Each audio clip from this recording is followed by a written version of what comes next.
Pessoal, boa noite. Mais uma vez estamos aqui para mais um painel da Stack 4PL. O nosso compromisso de trazer informação, de trazer debate e para todo mundo ligado ao setor da saúde e supply chain. Nós vamos hoje, como sequência dos nossos painéis, nós já conversamos sobre a pandemia do ano passado, já conversamos um pouco sobre procurement e hoje a gente vai falar um pouco sobre um assunto muito forte aí no mercado de saúde, que é a questão do tema da sustentabilidade. Quando a gente vai falar de sustentabilidade, provavelmente a gente vai falar sobre vários assuntos, a gente vai ficar muito tempo aqui conversando sobre um leque muito abrangente de temas relacionados à sustentabilidade, mas hoje a ideia é a gente conversar um pouco sobre a sustentabilidade na distribuição dos produtos de saúde.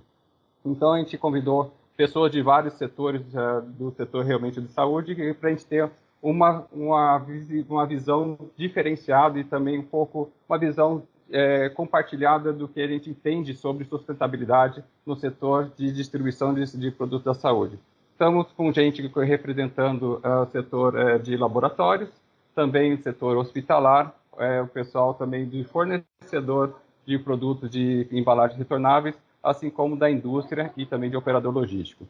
Vou deixar para o nosso moderador, que é o Flávio, meu braço direito, aí, que é o responsável pela parte de operação e também de soluções, que está muito voltado aí para essa solução da Stack em relação à sustentabilidade. Flávio, boa noite, muito obrigado por ter aceitado ser moderador desse painel. E eu desejo a vocês um grande bate-papo, bem descontraído, que a gente tem 1 hora aí de prazo para a gente conversar sobre esse assunto que está muito em voga nesse mercado. Flávio, obrigado, passo a boação para você. Boa noite, Gustavo, obrigado pela oportunidade de participar de um painel bastante interessante, com uma diversidade tão grande aqui de membros. Para mim é um prazer. Boa noite a todos. Eu vou fazer a introdução de todo mundo aqui que vai participar desse bate-papo, que eu espero que seja bastante interessante, com pontos de vista bastante distintos, tá? Eu vou começar pela Joana, que é a coordenadora de suprimentos do Hospital Moinho de Ventos. Boa noite, Joana. Boa noite, gente, tudo bem? Obrigada pelo convite para participar desse painel e dar a visão hospitalar dessa questão de distribuição de insumos, principalmente materiais e medicamentos. Obrigado. Vou passar a oportunidade agora para a pessoa da indústria, que é a Priscila, que é da CSL, ela é gerente de logística Brasil. Boa noite, Priscila. Boa noite, Flávio.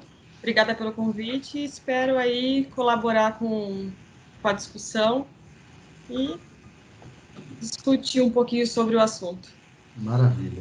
Perfeito, bem-vinda. Representando a parte de operador logístico, a gente tem aqui como convidada a Mayuli, que ela é diretora de novos negócios e sócia também da UniHealth. Boa noite, Mayuli. Boa noite, Flávio. Boa noite, meninas. Boa noite, Fabrício.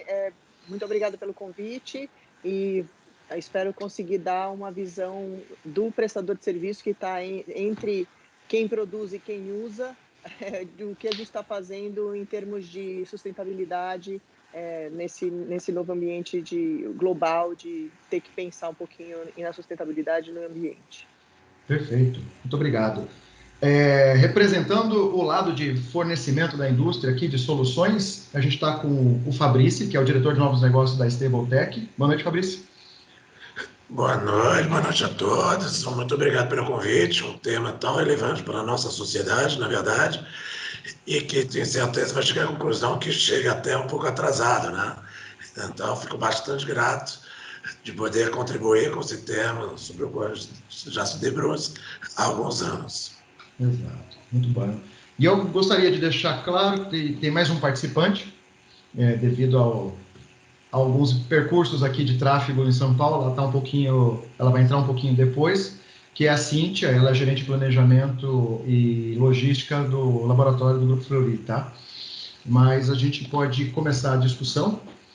A ideia é que a gente tenha um conhecimento do que cada um de vocês, na empresa de vocês, enxerga como ações de sustentabilidade e quais as aplicações que estão sendo feitas. Tomando a frente, eu acho que eu vou seguir na mesma ordem, tá? Vou começar com a Joana. Por favor, Joana, se você puder falar um pouquinho para a gente.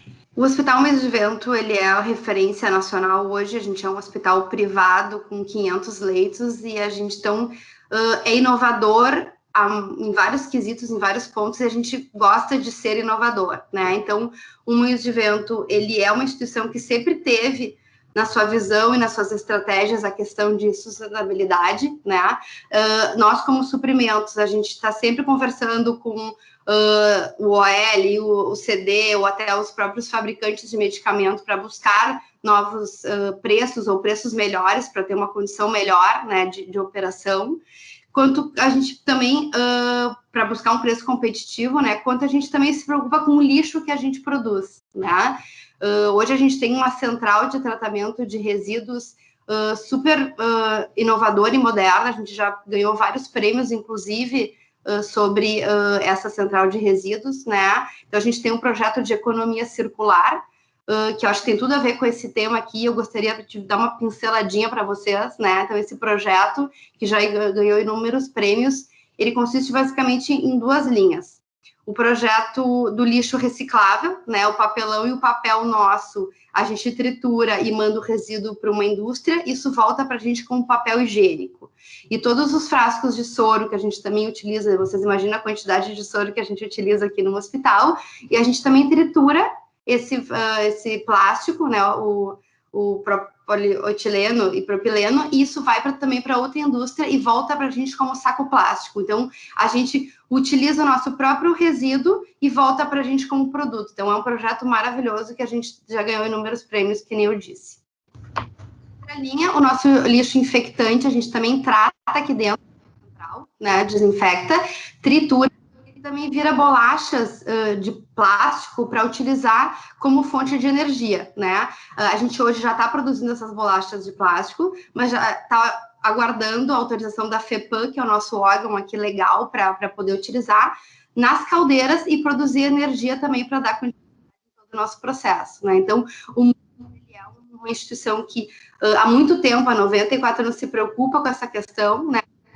Desde os suprimentos, como essa parte de resíduos e outras várias ações que a gente tem aqui dentro. Eu agradeço, muito bacana mesmo. Eu queria aproveitar e dar boa noite para a Cíntia. A gente já sabia que ela chegaria, a gente já tinha avisado. Boa noite, Cíntia, bem-vinda. Boa noite, Flávio, tudo bem? Boa noite a todos. Boa noite. Obrigada pelo convite. Ótimo. Eu queria aproveitar, já que você chegou agora, e perguntar quais ações, né, como que o Grupo Fleury está trabalhando as questões de sustentabilidade, como que vê esse tema dentro do grupo. Bacana, Flávio. O Grupo Fleury, ele já trabalha com o tema de sustentabilidade já faz um bom tempo, né, há quase 20 anos. Tanto é que no ano passado o grupo ele foi reconhecido no índice Dow Jones de sustentabilidade da Bolsa de Valores de Nova York para o mercado emergente, com essa visão de sustentabilidade, inclusive, né? Olhando todo, a gente tem unidades que já têm esse perfil verde, com tratamento de água, com todo esse contexto já embarcado no momento da construção, até mesmo chegando a ponto agora, indo para o universo de logística, que é onde a gente precisa focar. Hoje a gente já atua com pilotos com triciclos elétricos, motos elétricas dentro da nossa operação. A gente tem uma logística reversa, já com fornecedores estratégicos, para a gente entender como que a gente consegue endereçar esse material que vence dentro dos nossos estoques, se a gente consegue transformar ele em produtos que vão agregar de uma forma diferente em ONGs, em operações, seja para pessoas que estão em rua, moradores de rua, né? Então, a gente tem uma série de ações em desenvolvimento e oportunidades, inclusive, a serem desenvolvidas dentro da operação de supply, que acho que tem um universo pela frente aí para a gente discutir e atuar. Muito legal, muito obrigado. Bastante interessante que a gente já tem uma visão do que acontece no hospital, agora no laboratório. Eu queria ouvir um pouquinho da indústria junto com a Priscila, como que ela vê esse ponto. Boa noite, gente. Obrigada aí novamente pela oportunidade. A CSL Behring, ela é uma indústria biofarmacêutica que ela produz medicamentos derivados do sangue, do plasma, desculpa, e distribui aí para mais de 100 países, né, os medicamentos. Então, é um medicamento muito direcionado para hospitais, enfim, para tratamento de reposição de imunoglobulina, doenças raras, enfim, é um segmento assim bem fechado e poucas pessoas conhecem, porque o melhor é não conhecer essa medicação, né? Só para quem realmente trabalha no meio. Por esse motivo, na questão logística, para a gente pensar na parte sustentável, eu preciso manter todo um cuidado com esse medicamento, porque todos os nossos produtos são de cadeia fria. Então, ou ele é de 15 a 25, ou ele é de 2 a 8 graus. Então, se eu excursionar ele um pouquinho, e aí ultrapassar o meu estudo de estabilidade, ele vai virar lixo, e são produtos caríssimos. Então, eu preciso garantir que eu tenho uma embalagem robusta, para que eu consiga transportar e distribuir para os meus distribuidores e hospitais. Então, isso que leva? Leva muito material de embalagem, né? Então, anteriormente a gente distribuía em caixas de isopor, aquela caixa normal de isopor, que a gente não era a nossa melhor opção. E aí, com a entrada da RDC 430, a gente começou a ver que o mercado começou a se mover, e aí nós migramos para a caixa retornável. Então, tá difícil, hoje eu vejo que existe uma dificuldade de aceitação dos nossos clientes para ter esse retorno, mas que no futuro eu acho que vai se tornar tão... vai ser melhor para todo mundo, então vai ter uma situação bem melhor. Então, assim, o que eu diria é que agora, nós, como setor farmacêutico, biológico, produto de cadeia fria, o nosso principal foco de sustentabilidade agora seria essas caixas retornáveis que a gente está trabalhando. Legal. Já é uma iniciativa, né? Já estamos matando o isopor, né? Exatamente. Eu vou, antes de colocar o Fabrício, que é um dos envolvidos com embalagem, eu quero ouvir da Mayuli como operador logístico, como que é essa visão de um operador logístico, né? E quais iniciativas? Bom, a gente tem algumas iniciativas na empresa no que diz respeito à sustentabilidade. A primeira coisa, a gente é 14001, tá? Nós somos certificados ISO fazem 4 anos já, 14001.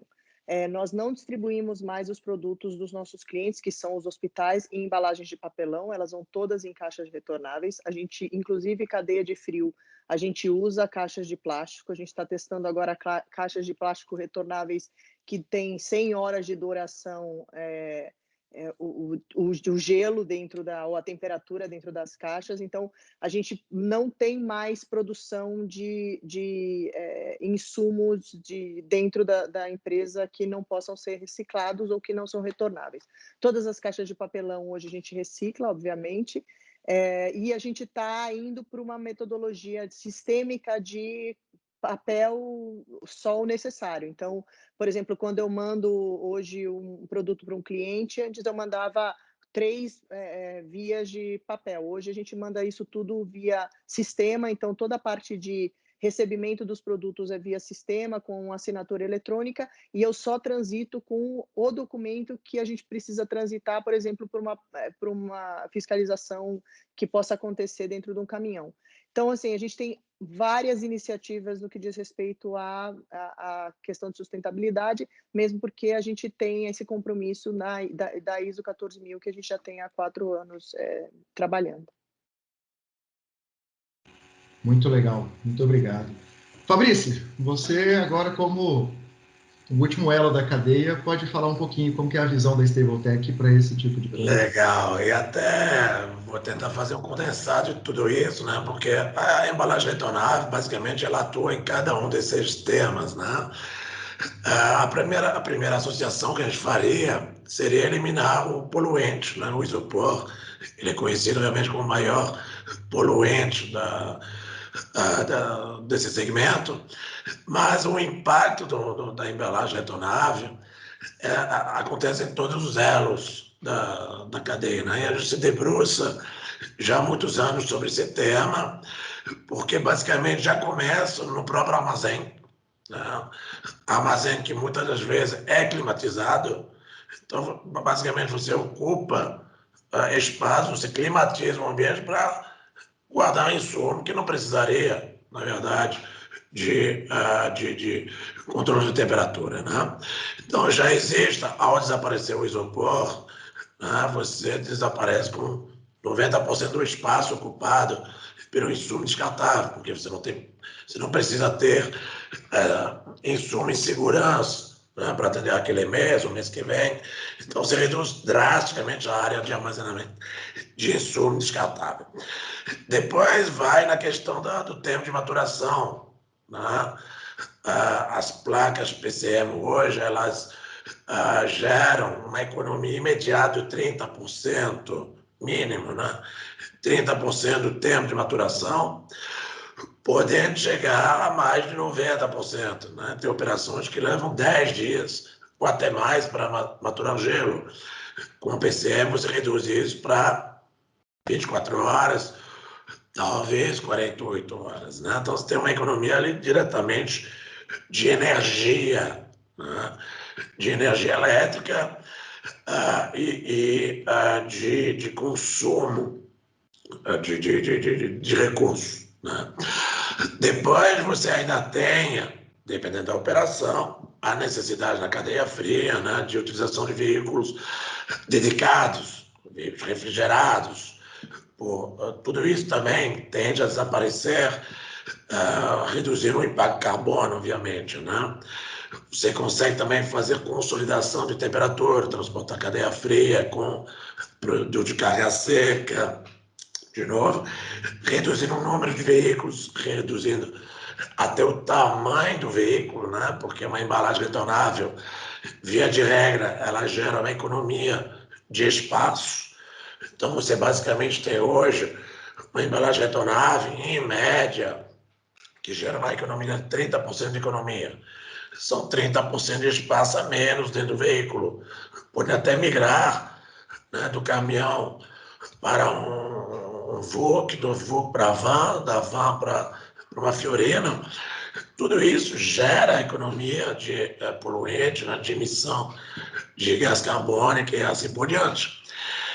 Também, finalmente, né, a questão da Joana colocou aqui, a Cíntia, na questão da eliminação do resíduo. Né? A embalagem retornável não gera resíduo. Basicamente, economiza espaço no recebimento, agiliza o recebimento, além de garantir, obviamente, a segurança, mas simplesmente ele desaparece, ele não gera resíduo, ele volta com o veículo de entrega. Né? Então, somando tudo isso, realmente, a empresa que migrar para uma solução reutilizável acaba tendo uma redução drástica da pegada carbono, né? Em todos esses elos que eu tentei resumir, mas basicamente é de A a Z a nossa contribuição, nossa como cadeia, né? Ao abraçar a questão da reutilização dos insumos. Acho, obrigado, excelente. Eu vou usar um pouco desse seu comentário, do que você falou, até para criar agora uma interação entre todos, tá? Da seguinte maneira, olhando do ponto de vista a cadeia de suprimento, o que esse elemento da cadeia, pode ser um operador logístico, pode ser um fornecedor de insumo, pode ser a própria indústria ou um hospital no final, junto com o laboratório, o que esses membros podem contribuir na interação entre eles, tá? E quais seriam as principais mudanças de processo, né? Como que a gente mudaria, né? Porque todo mundo tem a iniciativa e todo mundo tem a sua dificuldade, né? Como que a gente consegue colocar todo mundo para interagir? Vou começar pedindo essa pergunta para a Mayuri, pensando do ponto de vista operador logístico, Mayuri. A Priscila falou uma coisa que é o grande problema que a gente tem hoje. Eu acho que todas as nossas iniciativas de sustentabilidade, elas acabam no seguinte, no processo final, que é a entrega desses produtos para os nossos clientes. E eu tenho, a Joana, especificamente, A minha maior dificuldade é, por exemplo, como eu falei para vocês, eu não mando nada em caixa de papelão para os nossos clientes. Eu não consigo que os clientes devolvam as caixas.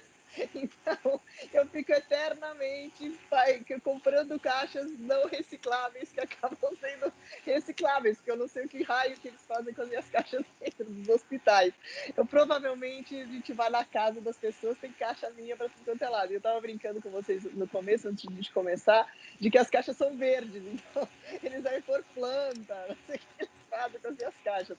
Mas, assim, eu acho que o que falta na cadeia é a gente ter essa visão de sustentabilidade de uma ponta a outra, né? Não adianta a gente tomar uma ação de sustentabilidade, por exemplo, na indústria, como a Priscila estava falando que tomou, ou eu como operador logístico, se lá na frente a gente não tem hospitais ou não tem laboratórios do nível das meninas que estão aqui, né? A gente tem hospitais que não fazem a devolução das embalagens, ou que mandam de volta numa cadeia de logística reversa produtos de maneira com embalagens não recicláveis. Então, assim, ou sem condições de reciclar. Então, eu acho que o grande problema que a gente tem hoje é que a gente não tem uma cadeia, a gente não consegue ter o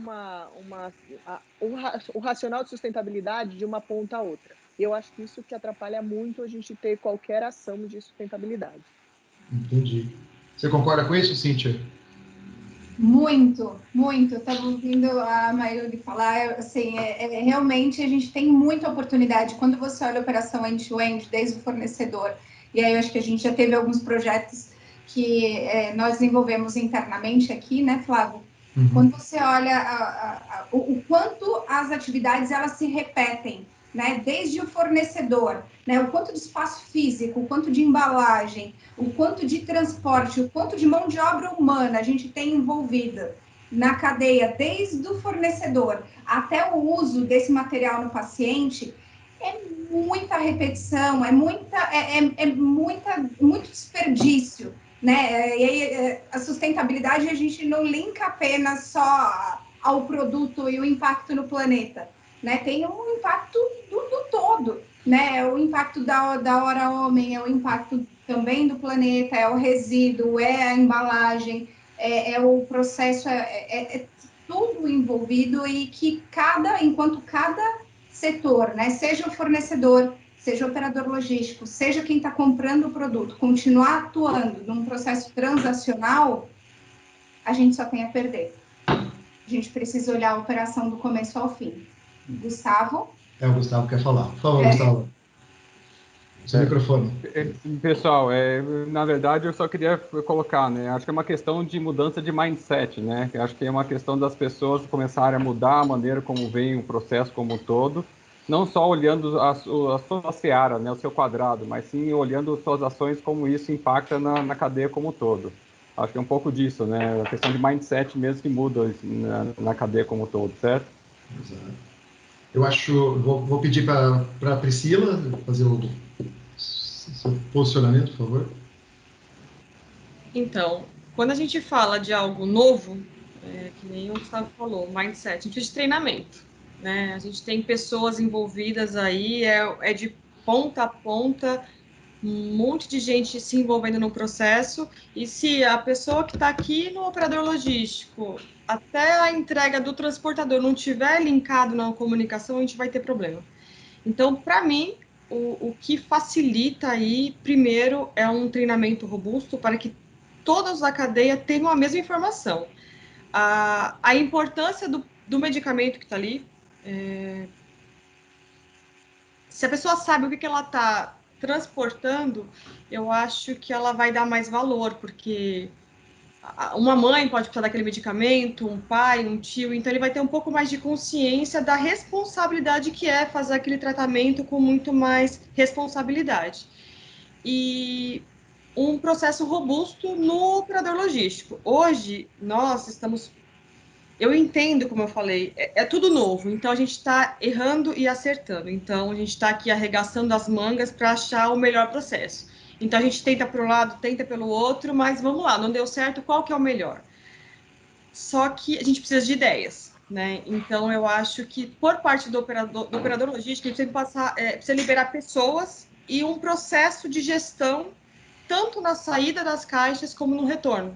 Porque, que nem a Mayuri falou, ninguém quer devolver as caixas, né? Então, se o transportador que não está lá, não está treinado para, olha, precisa devolver a caixa, cliente, ou indústria, não estão devolvendo a caixa, pode ligar para o seu cliente? Porque são caixas caríssimas, o Fabrício está aqui, ele pode, né? É um investimento que não é barato, né? É um investimento que vale a pena, só que não é barato. Então, se você ficar perdendo uma placa, perdendo uma caixa, não vai dar certo. Então, tem que ser tudo muito bem amarrado. É o operador logístico, é a indústria, é o transporte e é o cliente. Só que a gente só vai conseguir isso, infelizmente, batendo na mesma tecla e com o tempo. A hora que todo mundo começar a migrar e o cliente falar, poxa, eu vou ter que aceitar, esse realmente é o melhor, as coisas vão começar a fluir com mais facilidade. Eu não sei, de verdade, eu não sei quantas indústrias já migraram. Eu conversei com algumas e estão em transição. Eu acho que a CSL, o Gustavo pode até me corrigir, eu acho que ela é uma das primeiras a fazer migrar 100% para a caixa retornável. Na verdade, sim, Priscila, você tem razão. Existe sim uma tendência muito forte das indústrias do setor de reagentes entrar nesse mesmo modelo. O pessoal de farma tem avançado um pouco mais rápido nisso, até pela própria RDC 430, mas no setor, quando a gente fala de correlatos, realmente a CSL é uma das pioneiras, está na vanguarda disso daí, com certeza. E está ensinando a gente o caminho das pedras, né? Então, a gente está quebrando a cabeça primeiro, então a gente está acertando e errando e está dividindo a informação, não tem problema nenhum. E está sendo gostoso, por mais que é difícil, está sendo um caminho bem tortuoso para a gente poder caminhar, mas a gente vai chegar lá. A gente está com certeza vai, chegando com certeza lá. Vai. Com certeza. Eu queria só que a Joana falasse antes da Mayuri. Só um minutinho, Mayuri. Eu quero agora ouvir o lado do hospital que fica segurando as caixas, né? Na verdade, eu só ia pedir para a Joana e para a Cíntia devolverem minhas caixas.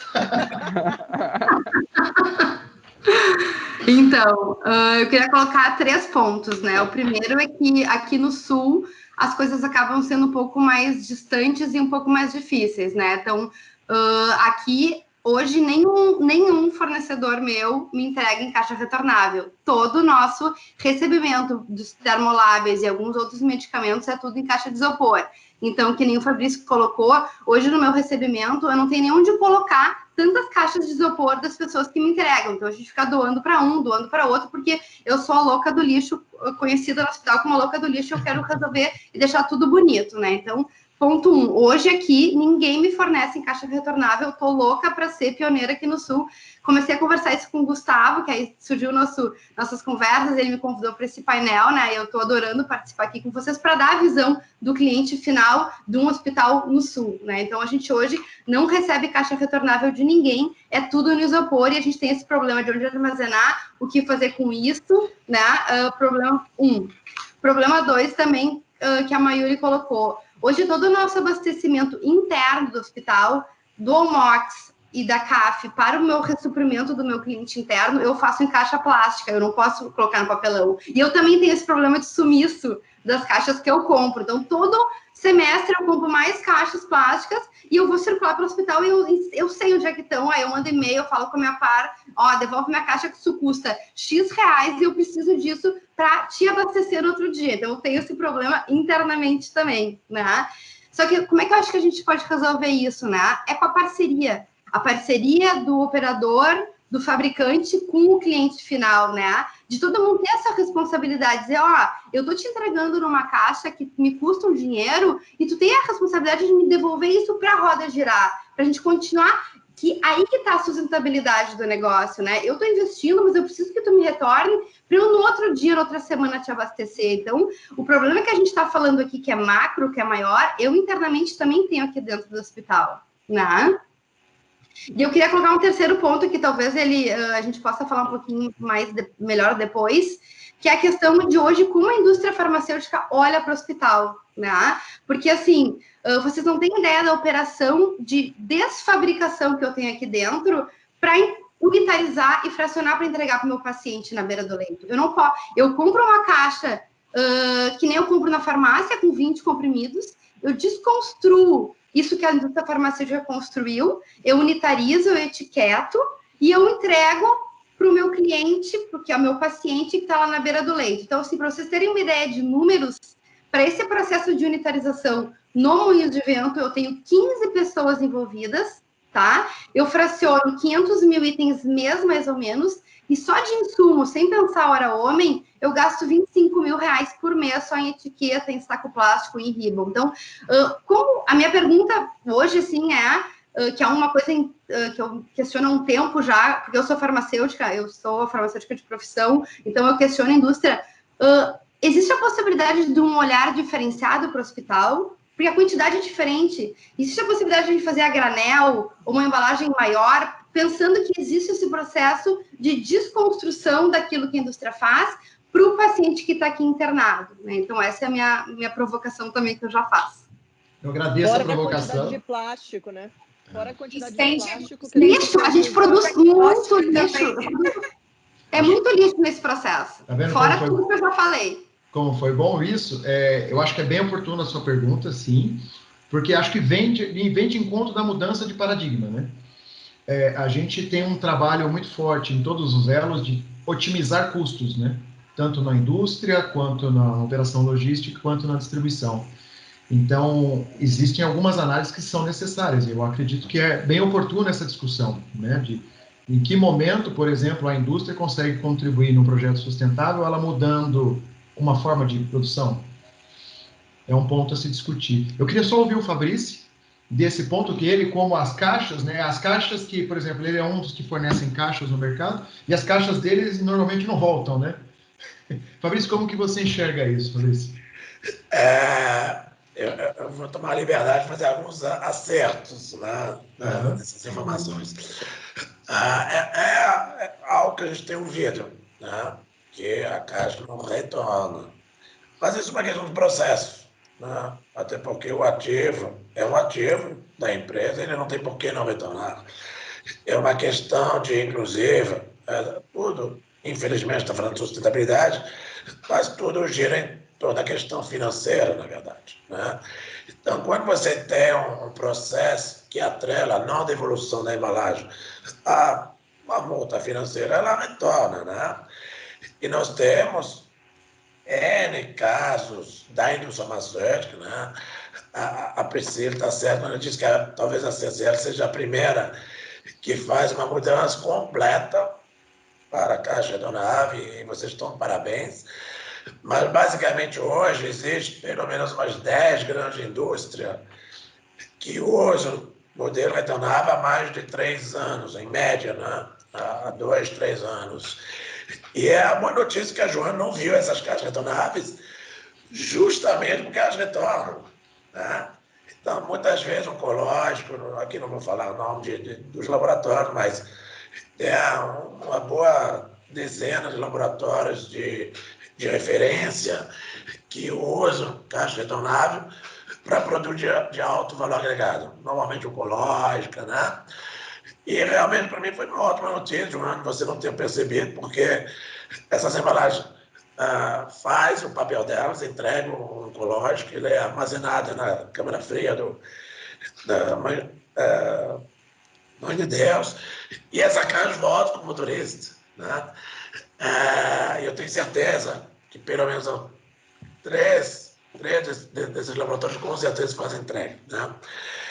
A outra notícia, que enfim, não chega a ser notícia, nenhuma quebra de nenhuma informação estratégica, todo o mercado, os principais players do mercado de distribuição de medicamento estão migrando, né? E é uma reflexão que eu tenho feito, não é, vamos ser, pé no chão, não é tanto pela questão da sustentabilidade, é porque a margem da distribuidora vem sendo exprimida e a embalagem retornável é o modelo para melhorar a rentabilidade, né? Então, hoje, eu diria que todas as grandes distribuidoras estão ou em via de, ou estão seriamente estudando para poder chegar ao modelo retornável, né? Então, o modelo retornável já é uma realidade, uma questão de sincronia, não é a mesma sincronia entre todos os players, mas a única certeza que temos é que todo mundo vai migrar para o retornável, né? E com isso, sim, cada vez mais vamos educar o mercado a devolver as embalagens, principalmente se essa devolução está atrelada, né, e a gente tem alguns modelos para isso, está atrelada a um compromisso financeiro. Você não quer devolver a embalagem, é um direito, desde que se responsabilize pelo pagamento da mesma, né? Até aí nada. Então, basicamente, essa é a leitura que a gente faz, né, com alguns anos já de experiência com retornáveis. Eu vou te dizer que a quebra dos paradigmas está se acelerando, né? Eu estou hoje quase que numa área de conforto, a gente não chegou lá ainda, mas comparado com 3 anos atrás, a evolução foi drástica e eu estou vendo que a gente já está chegando muito mais perto do cenário ideal. Muito bom. Diga, Gustavo. Bom, só queria complementar, na verdade, o que a Joana falou, e quando a gente conversou, a Joana e eu falei assim, Joana, como é que você vê a questão das embalagens retornáveis? Ela falou assim, eu super, mega a favor, né, Joana? Eu já pedi para vários fornecedores nossos fazer e eu consegui nos ajudar com isso, mas nunca ninguém avançou. E, na verdade, é um pouco o que o Fabrício disse, né? Uma questão aí até da parte de realmente se a conta fecha ou não, né? Eu lembro até quando eu estava no operador logístico que a Cíntia me ligava todo mês reclamando das minhas caixas. Pelo amor de Deus, tira as minhas caixas do Jabaquara que não aguento, não tem mais espaço para essas caixas, né, Cíntia? Então, assim, a demanda realmente existe. A gente realmente precisa fechar a conta, né? Porque no final das contas ninguém quer pagar um custo adicional por essa solução. Mas cada dia mais realmente a conta está fechando, né? Então, quando a gente fala de sustentabilidade de embalagens retornáveis, a conta está começando a fechar. Existe sim a opção também de carro refrigerado, mas na ponta isso aí é mais complicado ainda, né? Porque muitos hospitais, laboratórios não estão preparados para receber produtos de cadeia de frio em caixa de papelão. Mas talvez isso no futuro também seja uma opção, mas que eu vejo realmente de futuro, no curto prazo, é realmente que a Priscila está fazendo. Começar a investir em caixas retornáveis. E a questão também da Joana com relação à unitarização é um assunto antigo, né, Mayuri, que a gente tem brigado bastante aí com a Anvisa. Acredito que ainda não esteja permitido os operadores logísticos conseguir fazer a unitarização para o hospital, mas eu acredito que no médio prazo isso aí vai ser liberado, porque faz todo sentido, tá, Joana? Não faz sentido a gente entregar para vocês, cada hospital fazer a unitarização. Já seria muito mais fácil e lógico cada operador logístico já entregar, ou a indústria mesmo, entregar isso em granel para vocês aí. Era mais uma contribuição adicional aí na discussão. Exato. A Priscila levantou a mão também. Priscila, por favor. Sim, eu só queria adicionar 2 comentários com relação ao refrigerado. Joana, a gente não faz entrega direta para o seu hospital, tá? Então, a gente não está entregando as caixas, aí a gente vai para o sul, mas não está indo as caixas. E com relação às entregas nos hospitais e nos distribuidores, qual que é a dificuldade que a gente tem percebido? Por que eles não querem devolver de imediato? Porque eles estão acostumados pelo volume de produto que eles recebem, eles vão recebendo e eles vão colocando nas nossas caixas ali do lado. E muitas vezes a câmara fria é lá do outro lado. Então eles pegam a caixa e colocam ela aqui do lado. Mais tarde ele vai lá e ele coloca lá no fundo. O produto ACSL ele não pode ficar em temperatura ambiente de forma nenhuma. O produto de 2 a 8 ele tem que ser descarregado dentro da câmara de 2 a 8. Então, se chegar para um cliente e falar assim, você tem que descarregar agora, lá na sua câmara fria, você para o que você está fazendo agora e vai lá descarregar, porque a gente está coletando a caixa de imediato. Acho que eu não cheguei a comentar isso com todo mundo. Então, vai e volta no mesmo momento. O cara vai olhando assim, não vou fazer o que você quer, o seu cliente, então vocês não vão pegar. Entendeu? Aí o transportador não quer te esperar, vai embora, enfim, aí vira o que a gente já conhece. Com relação ao caminhão dedicado, a gente trabalha com caminhão dedicado quando a gente atende volume alto. como distribuidores. Então, quando a gente tem um volume que não vale a pena colocar em caixa, nem papelão, nem isopor, nem a retornável, a gente contrata um caminhão dedicado. Óbvio, a gente combina com o distribuidor antes. Você pode receber? Você tem essa capacidade? E aí a gente manda, porque a gente está reduzindo o custo de viagem, o custo de frete, o retrabalho no operador logístico. Então a gente paletiza todas as cargas, põe no dedicado, a segurança o produto está seguro ali também, e a gente segue a viagem. Então era esse meu adicional. Legal. Eu vou passar para a Mayuli, que tinha levantado a mão antes, depois eu volto para vocês duas, tá? Por favor, Mayuli. Respondendo a tua pergunta, Gustavo, a Vigilância Sanitária foi na semana passada lá no Galpão. Eles vão, provavelmente nos próximos 2 meses, vão ter uma definição aqui em São Paulo sobre o fracionamento de medicamentos, pelo operador logístico ou dentro do operador logístico. Mas isso não resolve o problema, né? A gente só vai ter uma centralização, vai ter menos máquinas espalhadas pelo país. No entanto, a gente tem o problema que a Joana levantou, que é a indústria não pensa na apresentação hospitalar de medicamentos. Isso vai continuar. Hoje a gente gasta... Eu tenho, dentro dos meus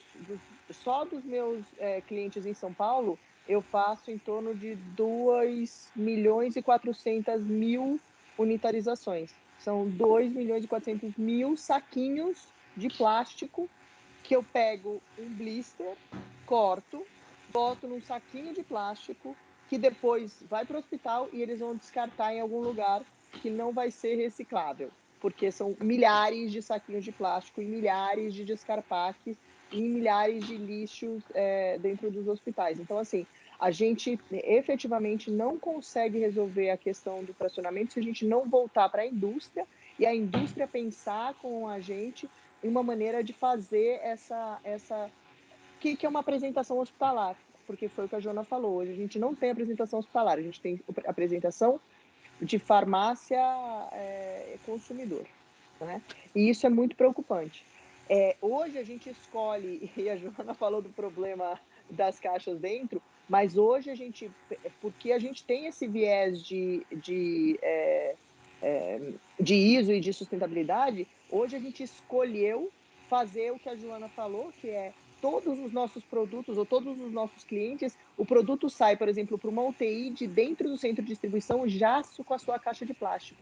Então, eu não faço com que o hospital tenha que ter caixa de plástico lá para fazer o reabastecimento dessas unidades. E isso a gente está fazendo para o Brasil inteiro. Então, assim, a gente não está tratando, e o que a Joana falou é verdade, o Brasil ele tem o Brasil São Paulo e o Brasil o resto do Brasil, né? E cada região ela tem uma maneira de lidar com essas questões de ambiente e cada fornecedor está lidando com essa questão de ambiente de forma diferente. E a gente precisa ter uma padronização. A gente precisa começar a empurrar, e eu acho que a nova RDC empurra muito isso, para que não só seja uma questão de qualidade, uma questão de conservação dos produtos, mas também seja uma questão de sustentabilidade. Essa coisa de não ter cartolina transitando pela cadeia de abastecimento. E aí não é só sustentabilidade de ambiente, né, ou sustentabilidade ambiental, mas a sustentabilidade econômica mesmo, que foi o que o Fabrício falou. A caixa de plástico é muito mais barata. A gente, por exemplo, tem dentro da nossa operação, eu tenho o home care. E eu mandava no home care os produtos dentro das caixas de plástico, embalados em plásticos, né? Tive que voltar para trás, porque os pacientes não devolviam minhas caixas. E agora o que eu tenho que fazer? Eu tenho que botar dentro de um saquinho de plástico, dentro de uma caixa de papelão. Sabe? Para mim a minha ISO pega fogo toda vez que eu faço isso. Mas eu não consegui mudar o mindset que você falou lá atrás para que o cliente lá na ponta entendesse que aquilo lá não era uma caixinha para ele colocar os brinquedos da criança dele. Aquilo lá era um meio de transporte sustentável que iria trazer os produtos dele numa próxima remessa, entendeu? Então, esse é o problema. A gente a gente está ainda num ambiente muito incipiente na questão de sustentabilidade, tanto econômica quanto de ambiente. Legal, muito bem. Joana, você quer falar? Depois a Cíntia, tá, Cíntia? A mudança de cultura, né, de mindset, ela também tem que ser para o cliente. Eu também entendo que o hospital também tem que rever alguns processos, alguns fluxos internos, que a Priscila pontuou, né, de recebimento, para também se adequar a esse modelo que todo mundo quer. No final, todo mundo quer a mesma coisa. Então, não é eu, porque sou cliente, que eu vou, não, vem aqui do jeito que eu quero. Não, não é assim. Eu acho que a gente, como cliente, também tem que pensar, e a parceria que eu falei, né, de ter um lugar para receber esse medicamento e já devolver, né, para ter uma câmara fria mais perto, ou alguém dedicado para fazer esse trânsito e já facilitar toda a cadeia, né? Eu acho que o cliente também é um elo tão importante quanto todos os outros e tem que entrar no esquema para todo mundo chegar no resultado que é o objetivo final, né? A questão da indústria farmacêutica, além, né, Mayuli, do fracionamento da embalagem a granel, que foi um exemplo que eu dei, existe uma outra possibilidade que a gente não falou aqui ainda, que é a questão do Data Matrix ou do QR Code, que é uma RDC de 10 anos atrás, que até hoje ela não entrou em vigor. Né? Que se, por exemplo, a ampola ou frasco ampola tivesse o Data Matrix em cada embalagem, em cada unidade, a gente não teria que colocar uma etiqueta ou colocar um saquinho. E isso, 10 anos depois, a gente não tem ainda para a grande maioria dos medicamentos e fabricantes. Então, é outra linha que eu acho que a indústria ainda, não sei por qual motivo, daqui a pouco eu sei que discutem o padrão GS1 do Data Matrix, né? Não sei hoje como é que tá, porque eu acabei me distanciando um pouco disso, mas assim, há um tempo atrás, quando o Moinhos foi um dos pioneiros a usar o Data Matrix no seu processo interno, e na época, que foi 2012, que a gente implantou aqui, a gente optava por pagar mais caro de uma ampola de um cloreto de sódio que tinha Data Matrix para não ter que unitarizar e etiquetar, entendeu? Então, eu acho que é outra linha que a indústria deveria cumprir uma legislação de anos atrás, né? E para finalizar, o desejo eu como cliente final, a gente tem discutido isso com alguns parceiros fornecedores nossos, que o OL já me entregasse lá na minha farmácia da CTI, numa caixa plástica, tudo unitarizado, né? Então, esse é o desejo do Luiz de Bento e acho que de vários outros hospitais, que isso já chegasse pronto, limpo, né? Para a gente sem tantas mãos passando, tanto papel passando, uma coisa mais automática, mais moderna, mais limpa, né? Eu vou pedir para a Cíntia, até aproveitando tanto o comentário Pode me contratar, Joana. Tanto o comentário teu, Joana, quanto da Priscila, né? Porque a Cíntia, principalmente porque ela está nos dois elos, né? Ela é um grande recebedor de material, de insumos, diariamente, e ela tem que trabalhar essa capacidade de recebimento, e ela também é uma distribuidora de material, porque ela transita com esse home care da mesma maneira. Então é interessante a gente ouvir agora do lado do Fleury como que é isso. Sem dúvida, acho que aí, Joana, eu te entendo super, porque hoje a gente abastece, olhando a nível Brasil, cerca de 32 hospitais, né, com medicina diagnóstica, com os kits, reagentes, materiais de enfermagem. Então, assim, hoje a gente recebe, como o Gustavo bem trouxe, eu sempre pegava no pé dele quando ele estava lá no outro operador logístico, sempre caixas de isopor, caixas de papelão, aquela pilha e pilha, sempre na frente do CD, que a gente ficava maluca. Continua ainda que a gente, em nenhum dos nossos prestadores, a gente tem entregas com caixas plásticas, então assim, daí a gente já vê uma super oportunidade.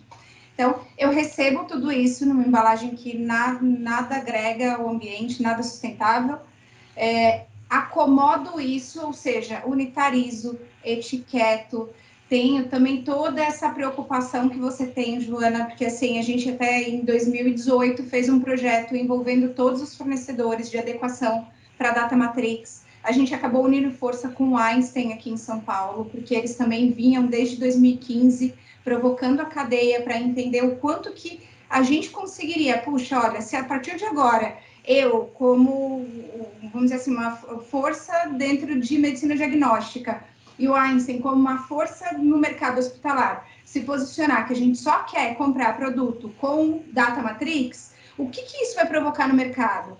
E a gente começou a fazer esse movimento, assim, não consegui fazer o 100%, mas a gente conseguiu provocar e evoluir bastante num contexto dos materiais que a gente atuava e atua ainda, tá? Hoje a gente tem numa média de 50% a 70% de produtos, quando a gente olha todo o nosso pool, já adequado com data matrix. Mas é a suor e lágrimas, todos os dias a gente vai, planta uma sementinha com o fornecedor, a gente tem um programa de relacionamento com o fornecedor também, que a gente acabou colocando lá que, putz, olha, se você se adequar, você vai ganhar um ponto dentro desse programa, aí você pode ser reconhecido como melhor fornecedor. Então, assim, tem uma série de alternativas que a gente foi colocando dentro dessa cadeia. Beleza, depois desse processo de recebimento, a unitarização, guarda, aí eu vou expedir para os hospitais. E hoje a gente atende, a nível Brasil também, com 328 pontos de entrega. Então, seja eles unidades de atendimento, seja eles hospitais. A gente agora, recentemente, a gente abriu um hospital dia aqui em São Paulo também, para cirurgias de baixa complexidade de ortopedia. Então, assim, é um universo que vai desde o saco de lixo até o OPME, que é utilizado dentro do centro cirúrgico, que a gente agrega essa complexidade.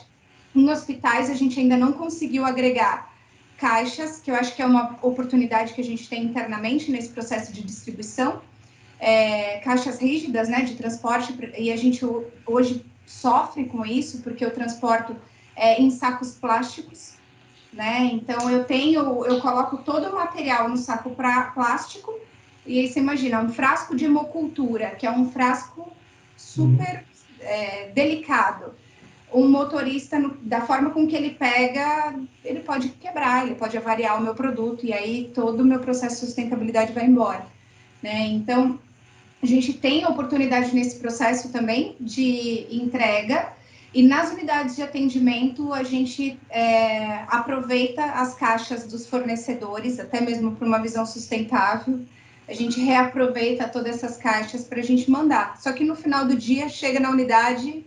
Muito mais.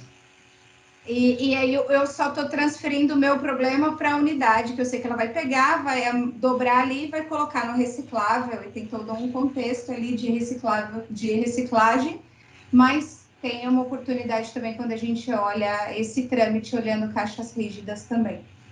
Né? E aí, acho que por último que eu ia colocar, acho que resgatando só aquela questão que o Gustavo colocou,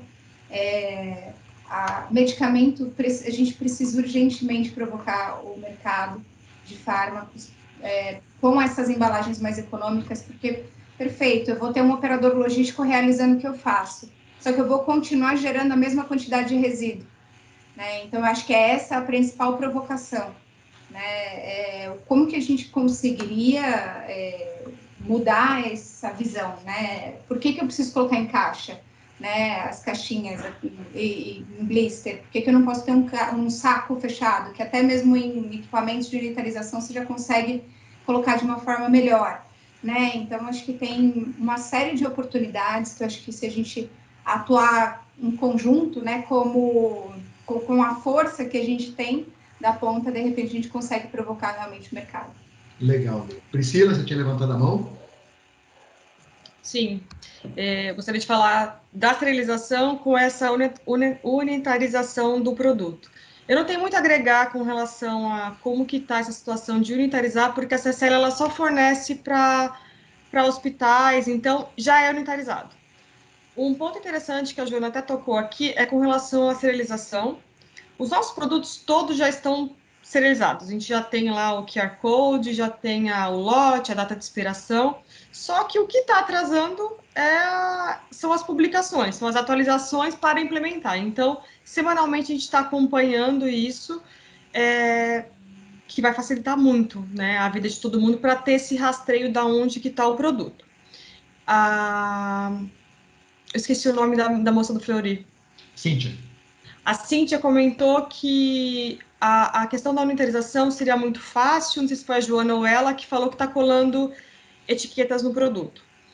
acredito que foi há 2 anos atrás, eu fui numa reunião no Einstein, e eles colocaram todas as farmacêuticas numa sala e falaram, olha, se vocês não colocarem o Data Matrix na ampola, eu não compro mais de vocês. E a gente já tinha na caixa, na nossa caixa externa, a caixa de papelão, aquilo já tinha. Só que na ampolinha lá, no frasco que tem que colocar em infusão, não tinha. Então, só que quando você escuta isso de uma indústria, pra quê? Tá exigindo demais. Só que quando você tá lá dentro, você vai falar, meu, tem todo sentido. Lá quando você tá na marca, você não vai com a caixinha. Você vai com a ampolinha. Então, ela explicou que os erros diminuem demais. Se você vai lá, o cara vai plugar aqui e ele não vai te dar sei lá, um remédio para cólica no lugar de febre. Ele fez a leitura por ali e ele já te coloca. Então, ela falou que isso reduziria muito o risco de erro, né? Não sei como é que chama, não sou farmacêutica, esse erro de medicamentos nos hospitais. Eu levei isso para a área de regulatórios, é óbvio, ninguém quer ficar mexendo e alterando produção, mas fizemos. Então, hoje, as nossas ampolas, que é o que vai para o paciente, ela tem o QR Code, que é o código. Quando ele é um pouquinho maior, a gente coloca o lote, legível, né? Você, com os olhos, consegue ler o código, a data de expiração e a validade. Quando é muito pequenininho, que a gente sofreu, porque tem umas coisas que é desse tamanho, a gente não sabia nem onde colocar, a gente coloca só o QR Code. Então, não achei que foi uma exigência gigantesca do Einstein, eu acho que foi muito produtivo, eu acho que super válido, e pronto, fizemos, só que a CCL, ela tem são produtos caros, só que nós temos aí, vamos lá, 20 produtos, né? Então, para eu chegar numa linha de produção e fazer uma alteração dessa, eu não quero ser injusta com outras farmacêuticas. Eu consigo fazer isso. Agora, outras farmacêuticas trabalham com muito mais medicamento, enfim, se torna um pouco mais complicado, né? Então, só para contribuir, né, Priscila, antes de sustentabilidade que a gente está falando aqui, esse tema específico é a segurança do paciente, que o mundo hospitalar e a farmácia, né, como profissão, a gente tem que ter esse cuidado, que é a segurança do paciente, que é ele lá na ponta, né, receber o medicamento que ele precisa, na hora que ele precisa, na dose que ele precisa, na via que ele precisa, né? Então, por isso a importância dessa rastreabilidade pelo Data Matrix. Eu vou fazer vou deixar o Gustavo falar, que ele está com a mão levantada, mas eu vou aproveitar até já vou comentar com o Gustavo. Vale um segundo painel com a indústria farmacêutica e os hospitais para a gente falar desses pontos, porque de um ponto da sustentabilidade que é muito claro, que é a unitarização, o desperdício de material, a gente está captando mais algumas coisas aqui, acho que vale a pena colocar os elos para conversar, né? Por favor, Gustavo. Na verdade, eu queria provocar um pouco essa questão de mudança de mindset, de processos, porque, assim, é mais talvez uma ajuda da Mayuli e até da própria Cíntia. Quando eu estava no outra operadora, a gente fez alguns projetos, né, de inclusive levar, inclusive você lembra muito bem disso, né, a própria Diasori e a BD para dentro do Fleury, alimentando as geladeiras do NTO. Então, assim, e também a gente fez um projeto com a BP e a Mayuri, lembra disso, para a gente conseguir alimentar diretamente as farmácias centrais e satelitais, né? Então, assim, quando a gente passa essa responsabilidade para a indústria e junto com o operador, para que ele consiga ir até a ponta, né, lá dentro do laboratório, lá dentro do hospital, acaba que essa responsabilidade de ir com a embalagem, alimentar as geladeiras e voltar, acaba ficando na mão do próprio operador ou da própria indústria. Isso seria uma solução do ponto de vista de vocês ou não? Pode começar pela Cíntia mesmo. Posso começar? Eu acho, Gustavo, acho que falando um pouquinho, resgatando o que eu tinha comentado antes, se a gente não tem uma operação nativa, uma solução nativa da farmacêutica, né, da indústria, sem sombra de dúvidas, é uma alternativa paliativa, né? Porque hoje, querendo ou não, quando a gente olha o operador logístico dessa indústria, ele vai pegar o material, ele vai minimamente ter todo um manuseio, picking, packing, expedição, carro, CO2, vai para chegar no meu centro logístico. para depois que eu chegou no meu centro logístico, eu tenho todo um processo de recebimento, conferência, armazenagem, para depois, quando eu for expedir de novo, eu repetir todo esse processo para ter expedição. Então, acho que quando a gente olha esse encurtamento de fluxos, né, e essa parceria, sem sombra de dúvidas, é uma alternativa paliativa se a gente não conseguir influenciar a indústria com processos melhores, né, ter um parceiro estratégico operacional que consiga encurtar e desatar esses nós para a gente, para que chegue mais fluido, né, o processo na ponta. Legal, legal. Fabrício, você ficou quietinho até então, né? Acho que vale a pena você fazer um comentário e colocando um ponto bastante interessante em relação às caixas, né? Por exemplo, olhando a indústria e o Fleury, a distribuição regionalizada, né? E acho que é um ponto de muita preocupação, né? Como eu mando essa caixa e como eu retorno essa caixa, né? Porque, né, independente se a caixa vai ficar no cliente, ela deve retornar. E essa logística reversa, ela é algo que acho que está caminhando ainda, né? A reversa, na verdade, continua um paradigma, mas que não tem mais motivo de existir. Vou tentar explicar melhor. Eu considero, eu separo em dois mercados. Você vê, a logística de curta proximidade, né, e aquela logística do outro lado do país. Então, vamos ficar primeiro no que eu até chamo de metropolitana. Né? Então, você concentrou, você faz um cross-dock na tua filial próxima à região metropolitana e você faz a última milha, de fato, em embalagem retornável. Esse é o melhor cenário, né? Porque, mais uma vez, Priscila, não é pessoal, não vou... a embalagem retornável ela é muito mais barata. Né? Se a gente faz uma conta bem simplória, reutilizar versus o descartável, você mandando todo dia uma caixa de isopor para o hospital, no final do mês você tem uma conta de isopor absurda, que no mesmo mês compensaria a aquisição de uma caixa retornável. Né? Então, para a logística de curta distância, faz muito sentido, porque você não tem o custo da reversa, esse é imbatível.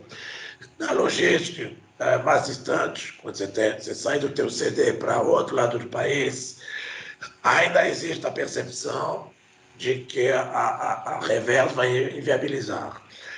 O que não é bem assim, por quê? Basicamente, como eu mencionei mais cedo, as embalagens reutilizáveis, elas têm, de forma geral, uma cubagem bem menor. Né? Quem diz cubagem menor, diz frete menor, tanto na ida quanto na volta. E, basicamente, em transporte, custo é relacionado à pressa. Então, às vezes, você tem até pressa para entregar, mas você não tem tanta pressa para fazer a reversa. Né? Então, existe um ganho na ida, você tem claramente uma redução drástica do custo do frete na ida, que, via de regra, compensa a volta. Até porque na volta você pode modular o frete, reduzindo assim o custo. Então, o saldo da operação, redução na ida e custo baixo na volta, costuma, se não iguala com a solução descartável, pode, na maioria dos casos, até reduzir o custo total do frete. Né? Então, isso hoje, mais uma vez, está sendo cada vez mais difundido, cada vez mais implementado e está barateando a reversa. As empresas, grandes transportadoras que há 2 anos atrás falavam, não me fala de reverso, era um tabu absurdo. Hoje, essas mesmas empresas elegeram a logística reversa como produto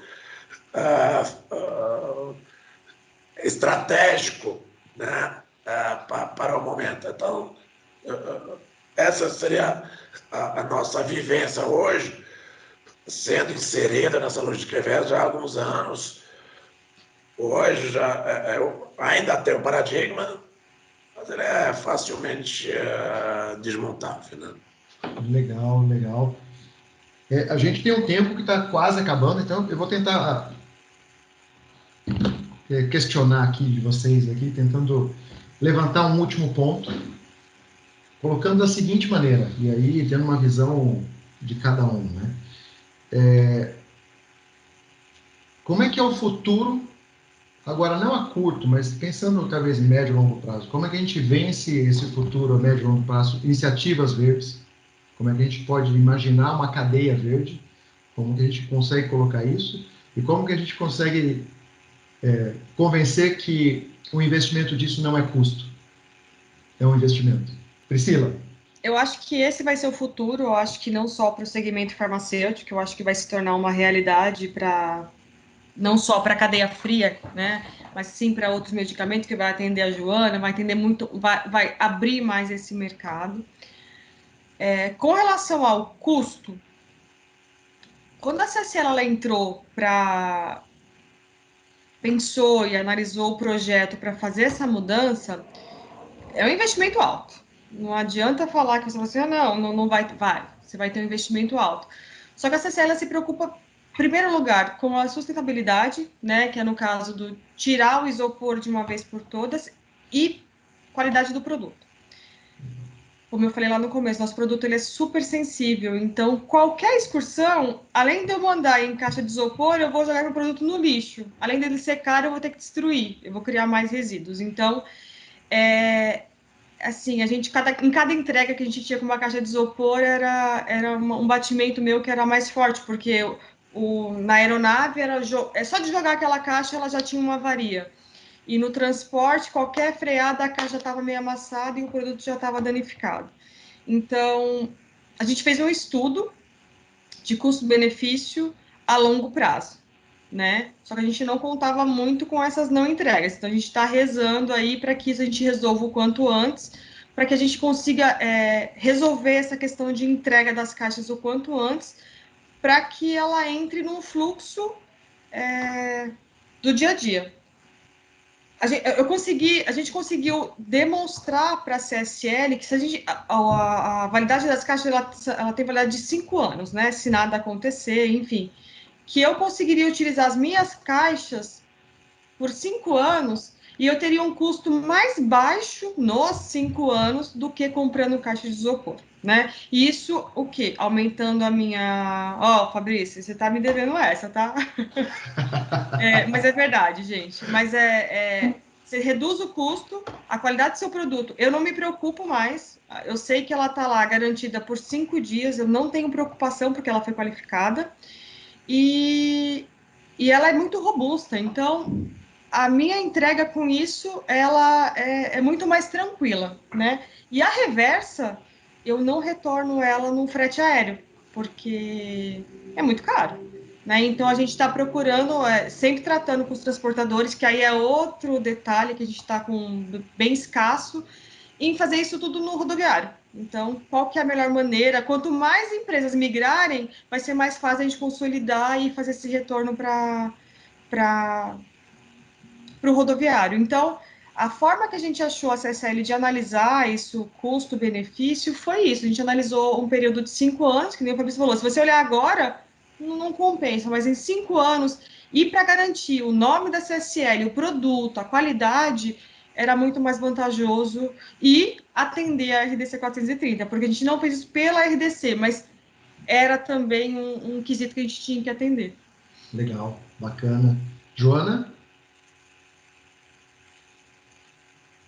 Eu entendo que não é despesa, é investimento, porque existe um ROI, né? Claro que a gente vai estar falando aí de tempos diferentes para cada indústria, para cada parte, mas existe, é um investimento que no final todo mundo vai ter como uma melhoria no processo, né? E acho que o futuro é a gente trabalhar cada vez mais em parceria, né? Olhar cada elo da cadeia como uma cadeia de suprimentos do início ao fim, né? Não, claro que cada um tem essas particularidades, eu aqui no Sul, São Paulo, mas assim, o nosso objetivo é o mesmo, né? A gente fazer toda a cadeia funcionar de uma maneira sustentável, e eu ainda coloco a questão de segurança do paciente, que eu acho um ponto muito importante, né? Então, para mim, o futuro é isso, a gente trabalhar em conjunto, em parceria, é pensar na indústria farmacêutica nos ajudando, é pensar em WMS, é pensar em robotização, integração de informação, né? Banco de dados, para a gente ter um produto melhor da nossa cadeia de suprimento. Isso que eu imagino aí a um médio prazo, eu não quero ser tão... Não quero deixar para tão depois, acho que a gente já está começando, né? Vocês já estão me mostrando em várias ações que já estão acontecendo aqui, eu acho que vai demorar um pouquinho mais, mas eu estou super otimista que a gente vai chegar onde a gente, nesse objetivo comum que a gente quer. Legal. Se depender da Mayúlia, ela vai falar agora, você já começa no curto prazo. Amanhã, Joana. Amanhã. Bom, a gente já está com as iniciativas de sustentabilidade implementadas na empresa há bastante tempo, já é uma cultura na empresa. A gente trata, sim, como investimento. Então, na nossa precificação, a gente já coloca a questão das caixas, a gente já coloca a questão de automação, a gente já coloca a questão de não utilização de papel na nossa precificação. Então, a gente nem considera mais voltar atrás no tempo para não trabalhar dessa forma.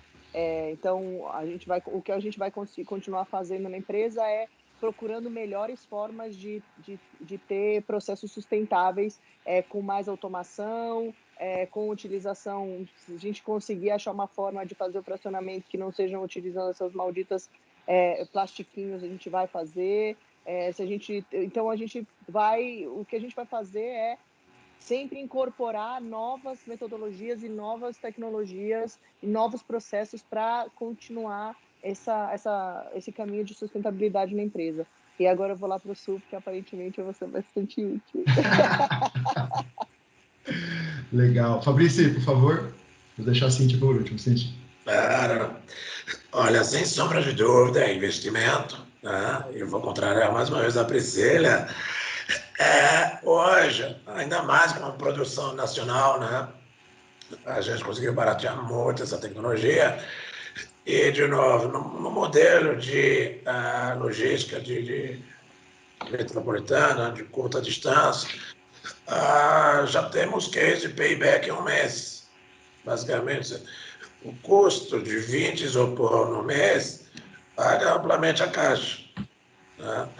E na indústria farmacêutica, um payback um pouco mais demorado, mas entre 13 e no máximo 8 meses. Né? Para embalagem, como você falou, tem uma vida útil média de 5 anos, na prática é muito mais do que 5 anos. Tá? Os fabricantes estão falando de 5 anos porque tem que renovar o parque.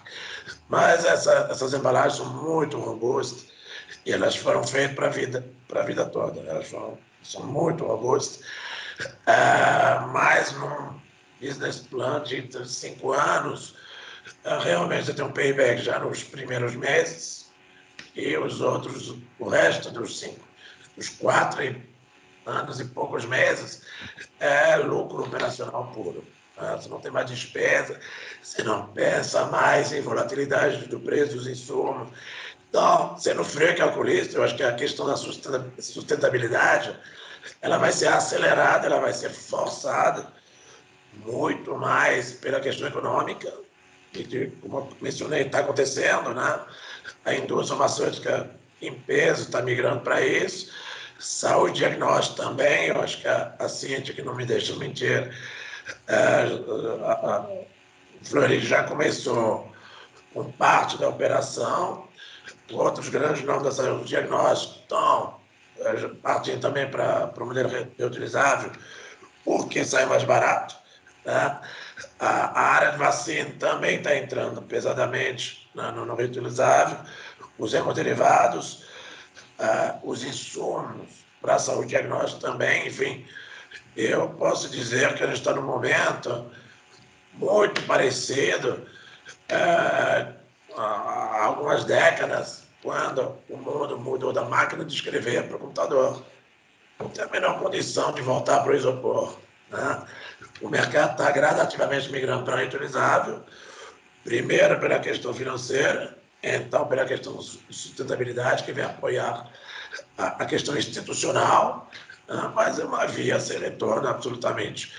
Eu diria que 2021, acelerado até pela pandemia, é o ano do mercado virar para reutilizável. Isso a gente está vivenciando hoje, e ainda bem, né? A gente apostou no negócio certo. Muito legal. Cíntia? Perfeito. Acho que assim, estamos num processo, como o Fabrício colocou, estamos num processo de transformação, né? Nós somos as molas propulsoras aí dessa transformação e cabe a nós em cada ação, né? Seja essa ação de migração, de papelão e isopor para caixas retornáveis, a gente vai construindo isso. Como a Priscila bem trouxe, esses primeiros que estão aí levantando a bandeira são guerreiros, né? Porque realmente não é fácil mudar, né? Não é fácil a gente conseguir provocar a cadeia e falar, gente, vem comigo, né? Dentro de um contexto onde muitas das vezes o investimento no começo é alto, né? Para que você consiga buscar aliados para que defenda esse projeto contigo dentro da companhia é difícil, né? Mas é completamente factível e alguns num médio prazo e muitos às vezes às vezes até numa análise mais aprofundada, quando você faz assim, a análise total de todos os custos envolvidos, às vezes até num curtíssimo prazo você consegue ter esse retorno, né? Não voltado para a embalagem, como a gente recentemente fez a transição, agora a gente tem um cronograma bastante agressivo de migração de todas as motos que a gente roda em São Paulo para elétrica. E a gente vai fazer isso sem investimento de R$1. O mesmo valor que a gente pagava, a gente vai conseguir fazer esse movimento com as motos elétricas. Por quê?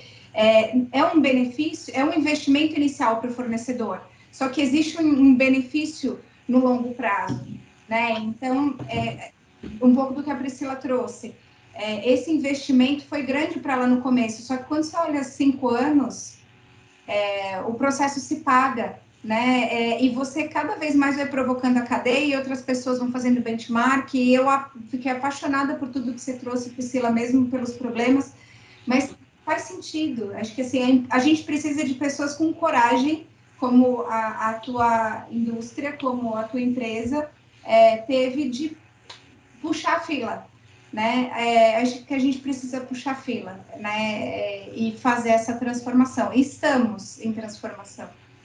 Vamos puxar agora. Pode deixar. Muito legal. Gustavo, você quer falar também um pouquinho dessa resposta?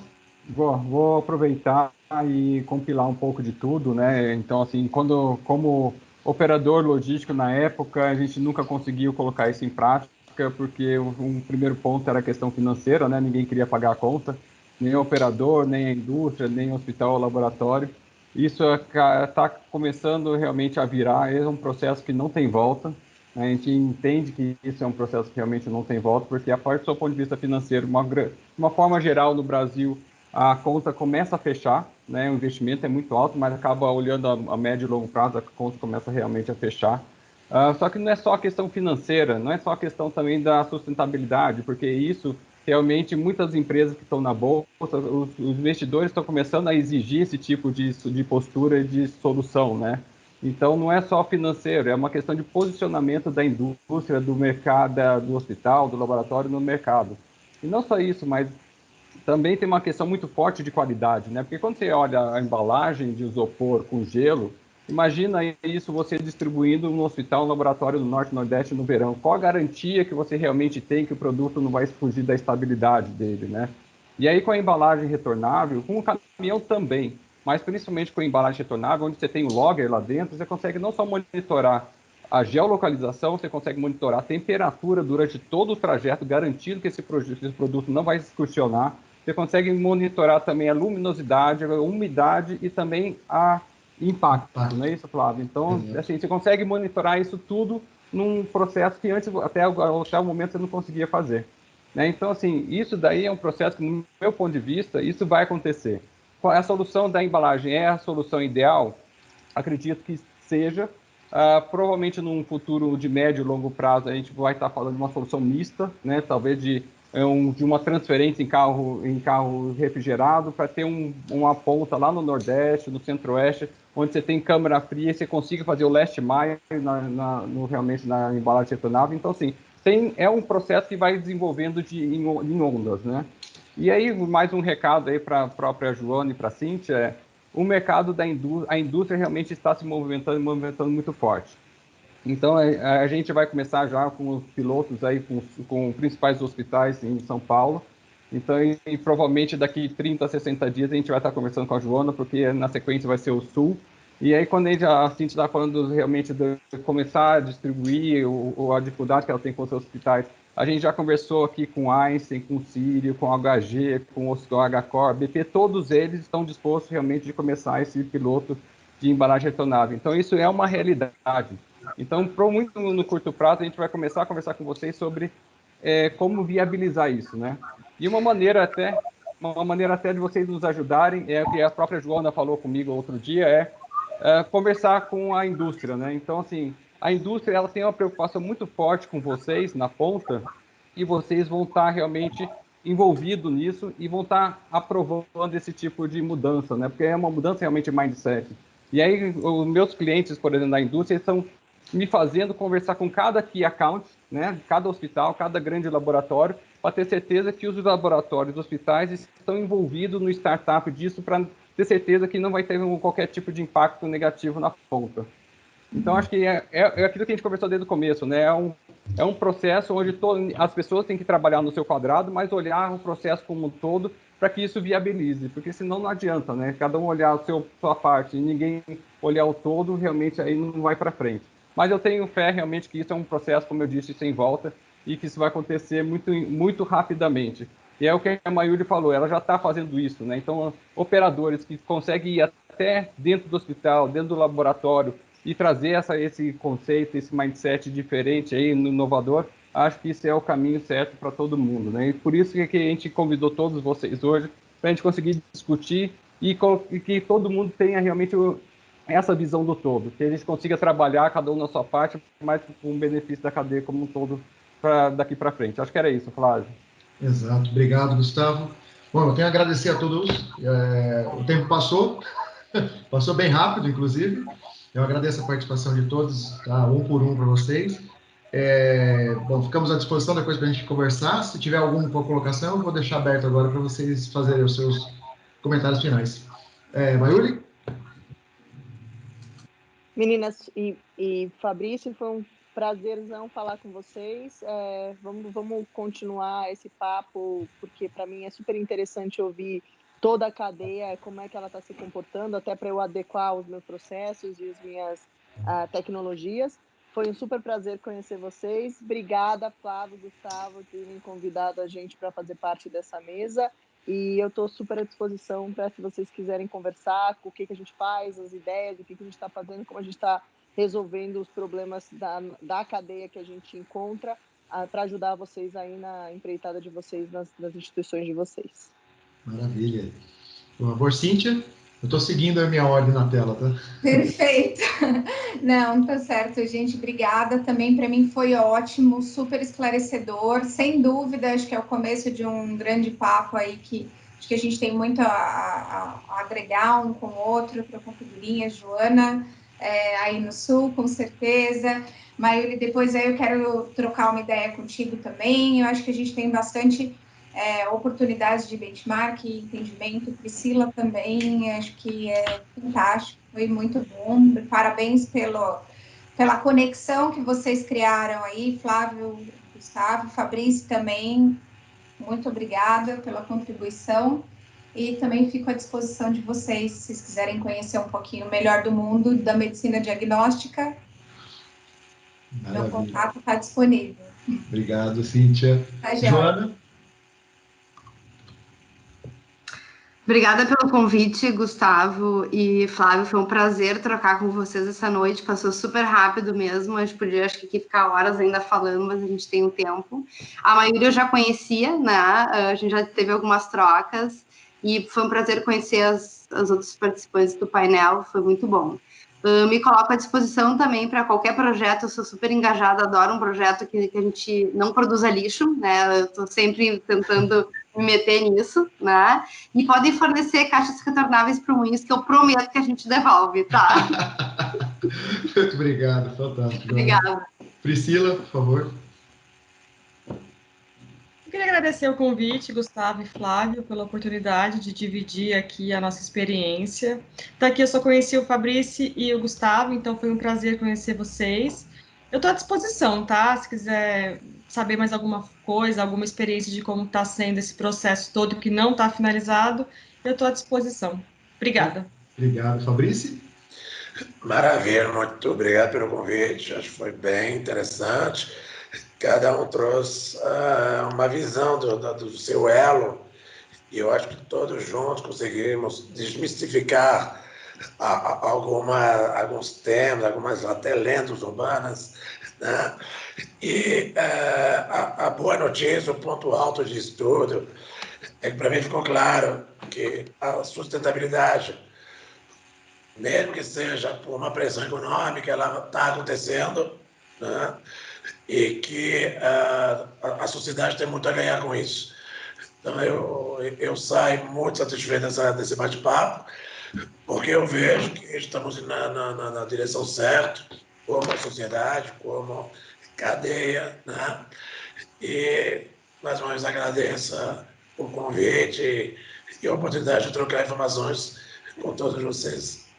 Maravilha. Eu vou fechar, Gustavo, só vou passar para você. Obrigado a todos, foi um prazer. Para quem eu não conhecia, para quem eu conhecia, bom ver novamente todo mundo.